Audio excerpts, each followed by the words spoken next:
نحمده ونستعينه ونستغفره ونعوذ بالله من شرور أنفسنا ومن سيئات أعمالنا من يهده الله فلا مضل له ومن يضلل فلا هادي له أشهد أن لا إله إلا الله وحده لا شريك له وأشهد أن محمدا عبده ورسوله أما بعد فإن خير الحديث كتاب الله وخير الهدي هدي محمد صلى الله عليه وسلم وشر الأمور محدثاتها وكل محدثة بدعة وكل بدعة ضلالة وكل ضلالة في النار أعوذ بالله من الشيطان الرجيم وأقيموا الصلاة وآتوا الزكاة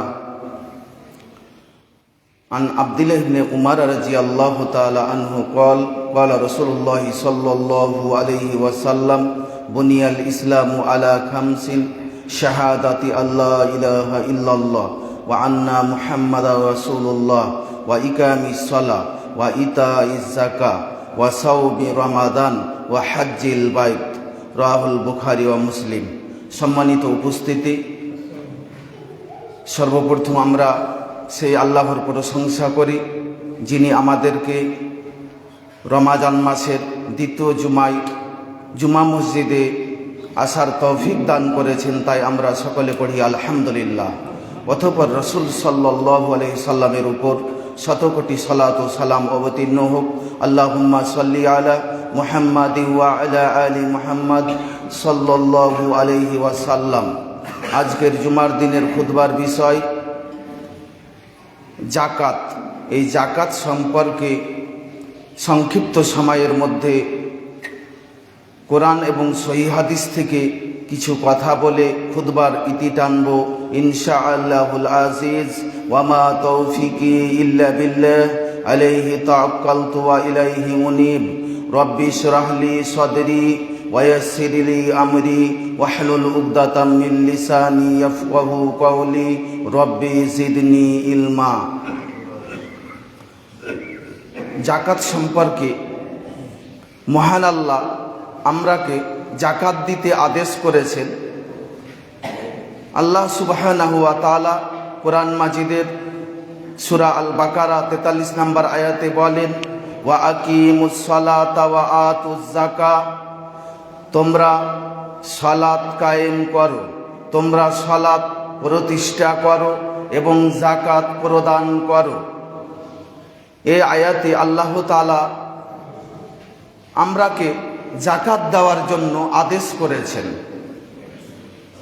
যারা কাফের মুশরিক তারা তাদের সম্পদের জাকাত বের করে না, একথা আল্লাহ তাআলা উল্লেখ করেছেন।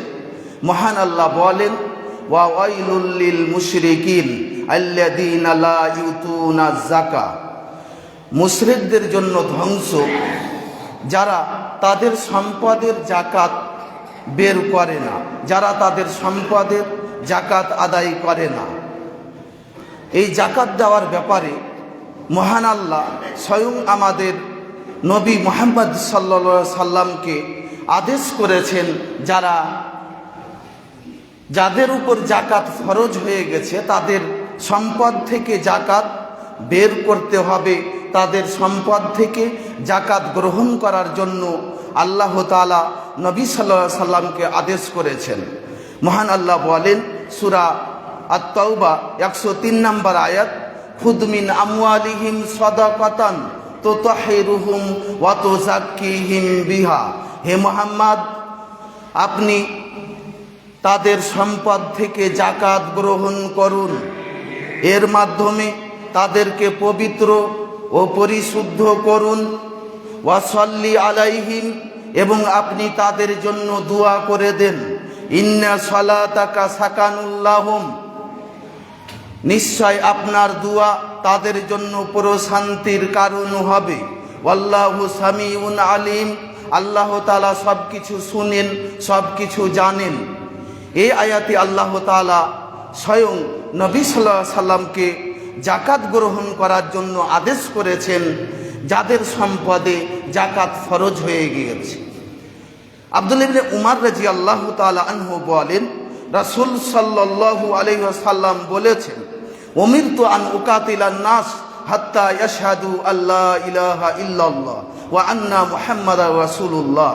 আমাকে আদেশ করা হয়েছে আমি মানুষের মধ্যে অতক্ষণ পর্যন্ত যুদ্ধ চালিয়ে যাব যতক্ষণ পর্যন্ত মানুষ এই সাক্ষ্য না দিবে আল্লাহ ছাড়া সত্য কোনো মাবুদ নাই এবং মুহাম্মদ সাল্লাল্লাহু আলাইহি সাল্লাম আল্লাহর রাসূল।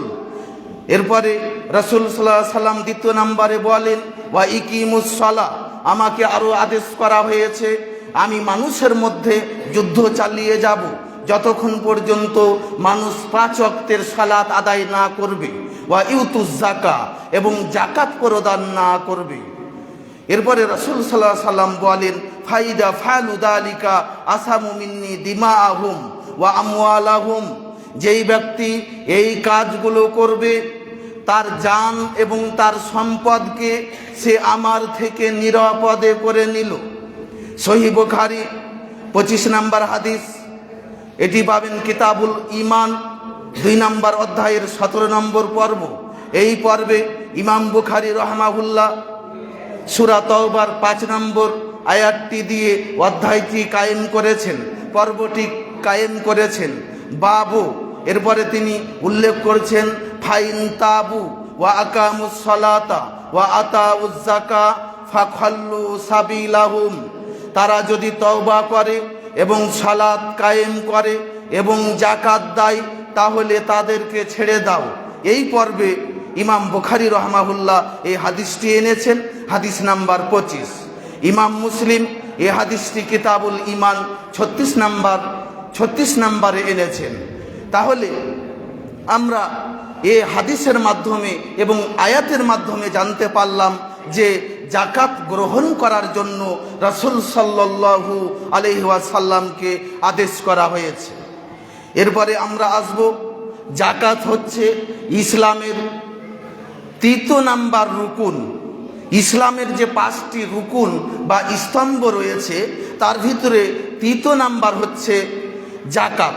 যাদের উপর যাকাত ফরজ হয়েছে তাদেরকে যাকাত বের করতে হবে। এই ব্যাপারে আব্দুল্লাহ ইবনে উমর রাদিয়াল্লাহু তাআলা আনহু বলেন, রাসূল সাল্লাল্লাহু আলাইহি ওয়াসাল্লাম বলেছেন, বুনিয়াল ইসলামু আলা খামসিন।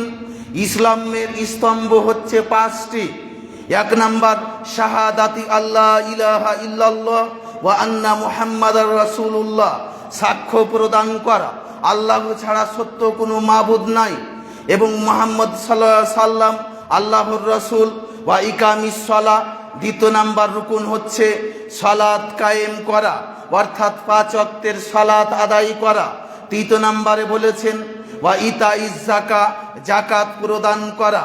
4 নম্বরে বলেছেন ওয়া সাওমি রমাদান, রমাজান মাসের সিয়াম পালন করা।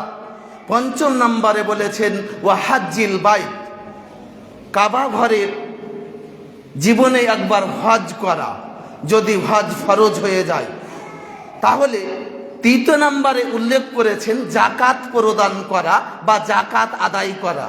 কিন্তু মানুষ যাকাতের মান কমানোর জন্য মানুষ এভাবে বলে, কালেমা, নমাজ, রোজা, হজ, যাকাত, যাকাতকে শেষে নিয়ে চলে গিয়েছে। কিন্তু রাসূল সাল্লাল্লাহু আলাইহি সাল্লাম 3 নম্বরে যাকাতের কথা উল্লেখ করেছেন। আমরা যে রমাজান মাসে সিয়াম পালন করছি এটি হচ্ছে 4 নম্বরে। যাকাত 3 নম্বরে। যাকাতের অনেক গুরুত্ব রয়েছে। এই যাকাত আদায় করার ব্যাপারে রাসূল সাল্লাল্লাহু আলাইহি সাল্লামের নিকট একজন সাহাবী প্রতিজ্ঞা করেছিলেন, বায়াত করেছিলেন। যে হাদিসটি উল্লেখ করলাম সহিহ বুখারী 8 নম্বর হাদিস, সহিহ মুসলিম 21 নম্বর হাদিস। এরপরে আসেন জারির বিন আব্দুল্লাহ রাদিয়াল্লাহু তাআলা আনহু বলেন, বায়াতু রাসূলুল্লাহি সাল্লাল্লাহু আলাইহি সাল্লাম আলা ইকামিস সালাহ ওয়া ইতাইজ যাকা ওয়ান নুসহি লিকুল্লি মুসলিম। আমি রাসূল সাল্লাল্লাহু আলাইহি সাল্লামের নিকট বায়াত গ্রহণ করেছিলাম, অঙ্গীকার করেছিলাম 5 ওয়াক্তের সালাত আদায় করার এবং যাকাত প্রদান করার এবং প্রত্যেক মুসলমানের জন্য কল্যাণ কামনা করা। এই হাদিসটি সহিহ বুখারী 57 নম্বর হাদিসে পাবেন, সহিহ মুসলিম 103 নম্বরে পাবেন। তাহলে আমরা বলছিলাম যে স্বয়ং রাসূল সাল্লাল্লাহু আলাইহি সাল্লামের নিকট চুক্তিবদ্ধ হয়েছিলেন এই সাহাবী, যার নাম জারির বিন আব্দুল্লাহ রাদিয়াল্লাহু তাআলা আনহু। আমরা বলছিলাম যে যাকাত হচ্ছে ইসলামের 3 নাম্বার রুকন। এরপরে আমরা আসব যাকাত আদায় করলে কি উপকার রয়েছে। যাকাত আদায় করলে জীবনের গুনাহগুলোকে আল্লাহ তাআলা ক্ষমা করে দেন এবং যাকাত আদায় করলে জান্নাত হয়। যাকাত যদি আদায় করেন তাহলে এর ফলাফল হচ্ছে জান্নাত। মহান আল্লাহ বলেন, লাইন আকামতুমুস সালাতা ওয়া আতাইতুমুজ যাকাতা, তোমরা যদি সালাত আদায় করো এবং যাকাত প্রদান করো, যাকাত আদায় করো, ওয়া আমানতুম বিরুসুলি ওয়া আযযারতুমুহুম, এবং রাসূলগণের প্রতি ঈমান আনো এবং রাসূলগণকে সহযোগিতা করো, ওয়া আকরাদতুমুল্লাহ কারদান হাসানা, এবং আল্লাহকে কর্জে হাসানা দিতে পারো, লা উকাফিরান্না আনকুম সাইয়্যাতিকুম, আল্লাহ তাআলা বলছেন তাহলে তোমাদের পাপগুলোকে আমি ক্ষমা করে দিব। ওয়ালা উদখিলান্নাকুম জান্নাতিন তাজরি মিন তাহতিহাল আনহার, এবং তোমরাকে এমন জান্নাতে প্রবেশ করাবো যার নিচ দিয়ে নদী প্রবাহিত রয়েছে। সূরা আল মাইদা 12 নম্বর আয়াত। তাহলে যাকাত আদায় করলে জান্নাত পাওয়া যায়। এবার আসেন হাদিসের দিকে। যাকাত আদায় করলে জান্নাত পাওয়া যাবে আল্লাহ তাআলা যেভাবে বলেছেন, রাসূল সাল্লাল্লাহু আলাইহি সাল্লামও ওইভাবে বলেছেন। আবু হুরায়রা রাদিয়াল্লাহু তাআলা আনহু বলেন, আন্না আরাবিয়ান আতান নবী সাল্লাল্লাহু আলাইহি সাল্লাম ফাকালা ইয়া রাসূলুল্লাহ, একদা এক বেদুইন ব্যক্তি আল্লাহর নবীর নিকটে এসে বলল, দুল্লানি আলা আমালিন, হে আল্লাহ রাসূল আমাকে এমন একটি আমলের কথা বলেন, ইজা আমিলতুহু দাখালতুল জান্নাহ, আমি যদি সেই আমলটা করি তাহলে জান্নাতে প্রবেশ করতে পারবো। আল্লাহ রাসূল বললেন, তা'বুদুল্লাহ লা তুশরিকু বিহি শাইআ, তুমি আল্লাহর ইবাদত করবে, আল্লাহর সাথে কাউকে শরীক করবে না। এরপরে রাসূল সাল্লাল্লাহু আলাইহি সাল্লাম বলেন, ওয়া তুকিমুস সালাতাল মাকতুবাতা, 2 নম্বরে বলেন তুমি ফরজ সালাত আদায় করবে। প্রতিটি মুসলমানের উপর দেহে শ্বাস থাকা পর্যন্ত ফরজ সালাত আদায় করতেই হবে। যখন তার উপর সালাত ফরজ, তখন থেকে নিয়ে মরা পর্যন্ত অন্তত ফরজ সালাত আদায় না করলে আপনি পরীক্ষায় পাস করতে পারবেন না, আপনার জাহান্নাম অবধারিত হবে। তাই ওই সাহাবীকে বললেন 2 নম্বরে তুমি ফরজ সালাত আদায় করবে। ওয়া তুকিমুস সালা ওয়া তুকিমুত ওয়া তুতি যাকাতাল মাফরুজাতা, এবং তুমি ফরজ যাকাত আদায় করবে। যেই যাকাত ফরজ করা হয় বছরে মানুষের নিসাবে পৌঁছে যাওয়ার পরে, 1 বছর পরে যে সম্পদ জমা থাকে, নিসাবে পৌঁছিলে শতকরা 2.5% হারে তাকে যাকাত বের করতে হবে। এই যাকাত ওই সাহাবীকে আদায় করতে বললেন। এরপরে বললেন যে তুমি ওয়াতাসুমু রামাজান, রামাজান মাসের সিয়াম পালন করবে। পালা ওই সাহাবী, ওই বেদুইন ব্যক্তি বলছেন, ওয়াল্লাযী নাফসি বিয়াদিহি, সেই সত্তার শপথ করে আমি বলছি যার হাতে আমার প্রাণ রয়েছে, লা আযীদু আলা হাদা শাইআন আবাদা ওয়ালা আনকুসু মিনহু, আপনি যা বললেন এর চেয়ে আমি বেশিও করব না, এর চেয়ে কমও করব না। ফালাম্মা ওয়াল্লাহ, ওই ব্যক্তি এই কথা বলে যখন চলে গেল, তখন আল্লাহ রাসূল বললেন, মান সাররাহু আই ইয়ানদুরা ইলা রাজুলিন মিন আহলিল জান্নাহ ফালিয়ানদুর ইলা হাজা, কোনো ব্যক্তি যদি কোনো জান্নাতি মানুষকে দেখে আনন্দিত হতে চায় তাহলে এই ব্যক্তিটিকে দেখে নেক। হাদিস সহিহ বুখারী 1397 নম্বর হাদিস, 24 নম্বর অধ্যায়ের 1 নম্বর পর্বে ইমাম বুখারী রাহমাহুল্লাহ এনেছেন। পর্বটি এভাবে করেন, বাবু উজুবি জাকা, জাকাত আদায় করা ওয়াজিব বা জাকাত আদায় করা ফরজ। ইমাম মুসলিম রহমাহুল্লাহ কিতাবুল ইমান এই হাদিসটি 15 নম্বরে এনেছেন। তাহলে এই হাদিসে ওই সাহাবীকে এই কাজগুলো করেনি, এখনো করেনি, ভবিষ্যতে করবে, কিন্তু সে যে প্রতিজ্ঞা করলো, সে সাক্ষ্য দিল যে আমি এর চেয়ে কমও করব না, বেশিও করব না, এই কারণে আল্লাহ রসুল তাকে জান্নাতি বললেন। এর মানে জাকাত আদায় করে জান্নাত পাওয়া যায়। আবু উমামা বাহিলি রাদিয়াল্লাহু তাআলা আনহু বলেন, রাসূল সাল্লাল্লাহু আলাইহি ওয়াসাল্লাম বলেছেন, সল্লু খামসাকুম, তোমরা 5 ওয়াক্তের সালাত আদায় করো, ওয়া সুমু শাহরাকুম, তোমরা রমাজান মাসের সিয়াম পালন করো, ওয়া আদ্দু যাকাতা আমওয়ালিকুম, তোমরা তোমাদের সম্পদের জাকাত আদায় করো, ওয়া আতিউ দা আমরিকুম, তোমরা তোমাদের আমিরের আনুগত্য করো, তাদখুলু জান্নাতা রাব্বিকুম, তাহলে তোমরা তোমাদের রবের জান্নাতে প্রবেশ করতে পারবে। হাদিস তিরমিজি 616 নম্বর হাদিস। তাহলে জাকাত আদায় করে জান্নাত পাওয়া যায়। আমরা বিষয়টি বুঝার পরে আমল করার চেষ্টা করি। আমিন। আলহামদুলিল্লাহি ওয়াহদা ওয়াসসালাতু ওয়াসসালামু আলা মান লা নাবিয়্যা বাদা। কিয়ামতের মাঠে আল্লাহ তাআলা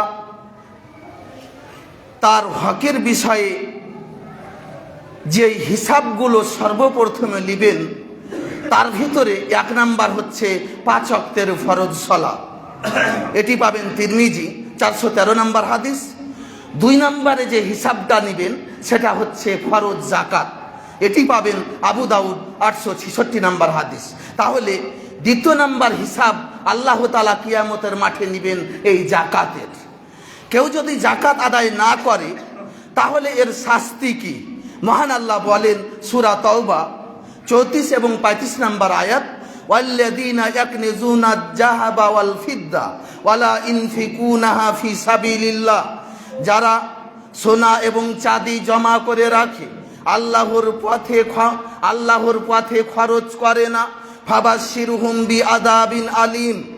হে নবী সাল্লাল্লাহু আলাইহি সাল্লাম, আপনি তাদেরকে কঠিন আযাবের সুসংবাদ শুনিয়ে দেন। আযাবের আবার কি সুসংবাদ হয়? আল্লাহ তাআলা আযাবের সুসংবাদ আমাদের নবী সাল্লাল্লাহু আলাইহি সাল্লামকে শোনাতে বলছেন। এর মানে এটা ধিক্কার দিয়ে বলা হয়েছে, যারা সোনা চাঁদি জমা করে রাখে, যেগুলোর জাকাত বের করে না, এদেরকে কঠিন আযাবের সুসংবাদ শোনাতে আল্লাহ তাআলা আমাদের নবী সাল্লাল্লাহু আলাইহি সাল্লামকে এই আয়াতে বলেছেন। এরপরে বলেন, ইয়াউমা ইহুমা আলাইহা ফি নারি জাহান্নাম, এই সম্পদগুলোকে সোনা চাঁদিগুলোকে কিয়ামতের দিন জাহান্নামের আগুনে গরম করা হবে। ফাতুকুয়া বিহা জিবাহুহুম ওয়া যুনুবুহুম ওয়া জুহুরুহুম। এরপরে আল্লাহ তাআলা বলছেন, এগুলোকে জাহান্নামের আগুনে গরম করে যারা সোনা চাঁদির জাকাত বের করেনি তাদের কপাল সমূহে এবং 2 পার্শ্বদেশে এবং পিঠ সমূহে দাগ দেওয়া হবে।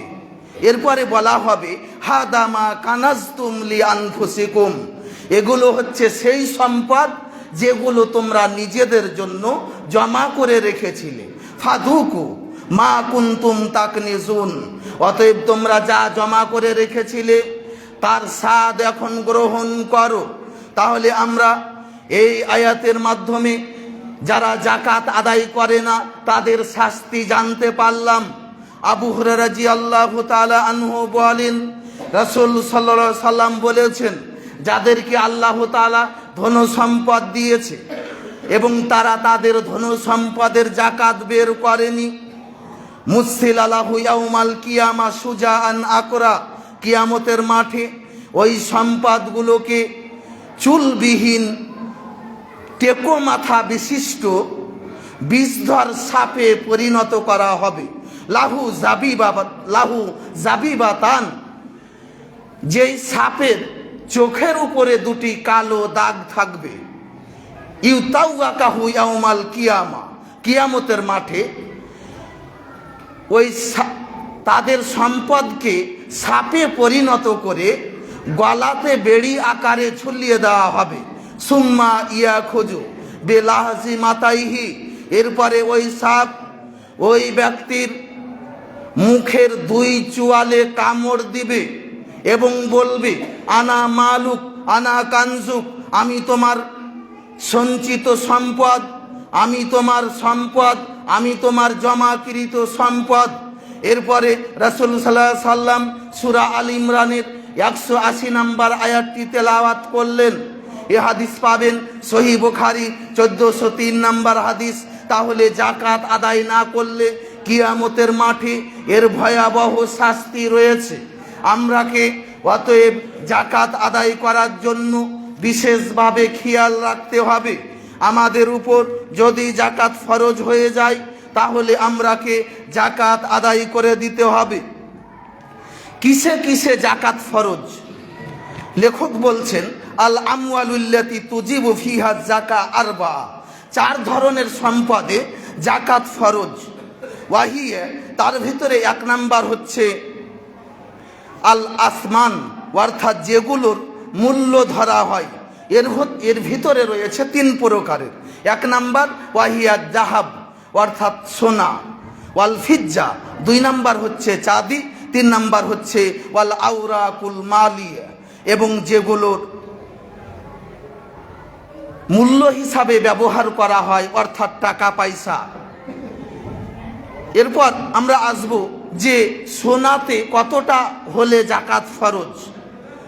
কোনো মানুষের নিকট যদি 85 গ্রাম সোনা থাকে এবং 1 বছর পার হয়ে গিয়েছে তাহলে তার উপর জাকাত ফরজ। এবং এরপরে কতটা জাকাত বের করতে হবে, ওয়া মিকদারুহা রুবুল ওশর ইদা হালা আলাইহাল হাউল, যখন 1 বছর পার হয়ে যাবে তখন ওই 85 গ্রাম সোনার জাকাত বের করতে হবে। 40 ভাগের 1 ভাগ জাকাত বের করতে হবে, অর্থাৎ শতকরা 2.5% হারে জাকাত বের করতে হবে। এর পূর্বে তার উপর জাকাত ফরজ নয়। এরপরে 2 নম্বরে ওয়াল ফিজ্জা, চাঁদি। কারো নিকট যদি 595 গ্রাম চাঁদি থাকে এবং 1 বছর পার হয়ে গেছে তাহলে তার উপর জাকাত ফরজ। একইভাবে বের করতে হবে 40 ভাগের 1 ভাগ, অর্থাৎ শতকরা 2.5% হারে জাকাত বের করতে হবে। এরপরে 3 নম্বরে হচ্ছে টাকা পয়সা। টাকা পয়সাও ঠিক সেম একইভাবে। কারো কাছে যদি 595 গ্রাম চাঁদি সমপরিমাণ টাকা থাকে তাহলে তাকে জাকাত বের করতে হবে শতকরা 2.5% হারে।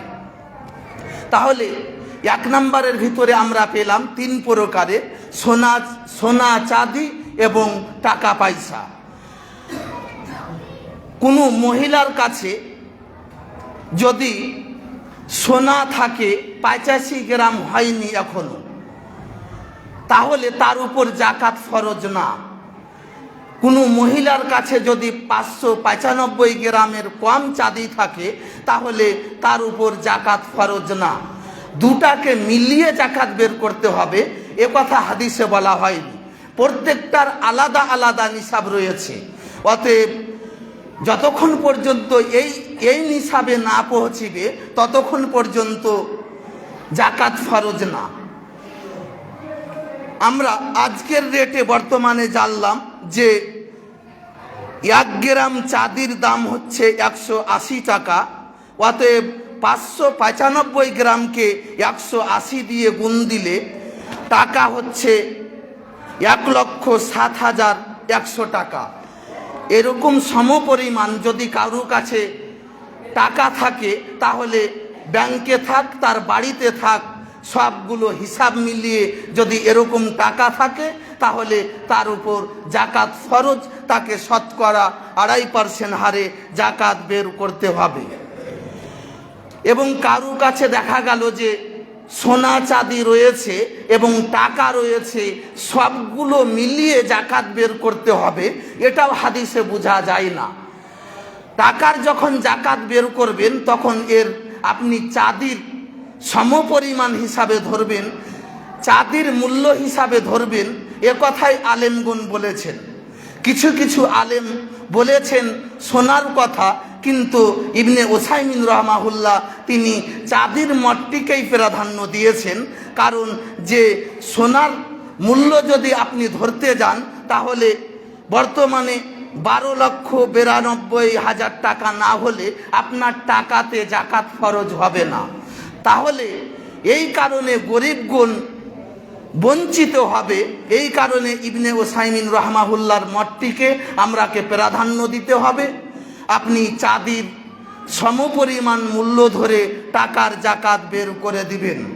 এবং কোনো ব্যক্তি যদি ব্যবসা করে, সোনা চাঁদির ব্যবসা করছে এবং তার কাছে টাকা রয়েছে, তাহলে এগুলো যোগ করে তার জাকাত বের করবে। কিন্তু যদি ব্যবহারের জন্য হয়, অধিকাংশ মহিলা তারা ব্যবহারের জন্য সোনা চাঁদি রাখে, এই কারণে এগুলো অর্থের সাথে মূল্য যোগ করার প্রয়োজন নাই। এ হচ্ছে যা 1 নাম্বার আমরা বললাম। এরপরে 2 নম্বরে আসবো উরুজুত তিজারা। 2 নম্বরে লেখক বলছেন ব্যবসার জিনিসের জাকাত বের করতে হবে। ওয়াহিয়া কুল্লু মা উইদ্দা লিত্তিজারা, যেগুলো ব্যবসার জন্য প্রস্তুত করা হয়েছে। যেরকম ধরেন কেউ গাড়ির দোকান দেয়, শোরুমে সে গাড়ির ব্যবসা করে, গাড়ি বিক্রি করে, তাহলে বছরের শেষে একবার জাকাত বের করতে হবে। কেউ জুতার দোকান দেয়, তাহলে তাকে বছরে একবার জাকাত বের করতে হবে। এইভাবে কেউ জমি কিনা বেচা করে, তাহলে এই জমির জাকাত বের করতে হবে। তাহলে 2 নাম্বার হচ্ছে ব্যবসা, ব্যবসার জিনিসের জাকাত বের করতে হবে। 3 নম্বরে আমরা আসবো আস-সাইমাতু মিন বাহিমাতিল আনআম, ওই সমস্ত পশুদের জাকাত বের করতে হবে যেগুলো লালন পালন করা হয়, গৃহপালিত পশু। সময় হয়েছে। তাহলে আমরা বলছিলাম যে এইভাবে জাকাত পশুর মধ্যে জাকাত বের করতে হবে, গৃহপালিত পশু। এগুলোর জন্য একটা নিসাব রয়েছে। আমি সময় হয়ে যাওয়ার কারণে এখান থেকেই বক্তব্য শেষ করছি। আমরা বিষয়টি বুঝার পরে আমল করার চেষ্টা করি। আমিন। আউযু বিল্লাহি মিনাশ শাইতানির রাজিম। বিসমিল্লাহির রহমানির